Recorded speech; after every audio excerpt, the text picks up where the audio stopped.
Jusqu'à vendredi, Acropolis accueille les 22e rencontres nationales du transport public, un colloque d'envergure qui regroupe l'ensemble des professionnels du secteur, un secteur de surcroît en pleine mutation. Pour tout savoir sur ce salon, sur place, Caroline Corvalan.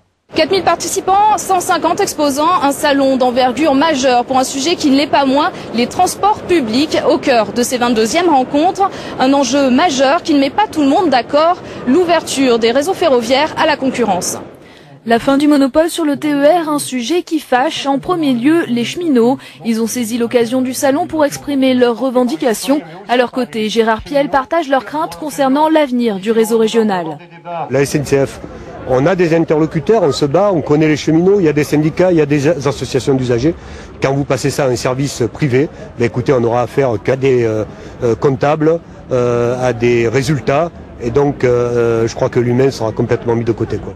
Et l'homme que les cheminots sont venus rencontrer, c'est lui, le directeur général de la SNCF. Surprise, il n'est pas opposé à l'ouverture, mais pas à n'importe quel prix. Tout ça doit être très progressif, faut pas y aller d'un coup, c'est quand même une rupture très forte. Donc je suis favorable en ce qui me concerne à une expérimentation sur une dose limitée. Et tout ça d'ailleurs avec la décision des autorités organisatrices. C'est d'ailleurs l'esprit de la loi. Je rappelle que chaque autorité organisatrice, dont les régions décideront si oui ou non elles veulent aller vers la concurrence et à quel rythme et à quelle dose. Depuis 10 ans, la région a investi 3 milliards d'euros dans le réseau ferroviaire. Un trafic TER qui a triplé, d'accord, mais avec les problèmes que l'on sait. La fin du monopole, un nécessaire coup de pied dans la fourmilière, c'est en tout cas l'avis de Patrick Allemand.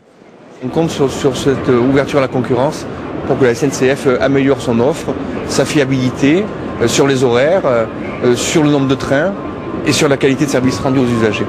Et par ailleurs, nous avons appris que la Cour des comptes venait de se prononcer favorablement à l'ouverture de la concurrence. Une information dont on continuera sans doute de parler tout au long des 3 jours que vont durer ce colloque.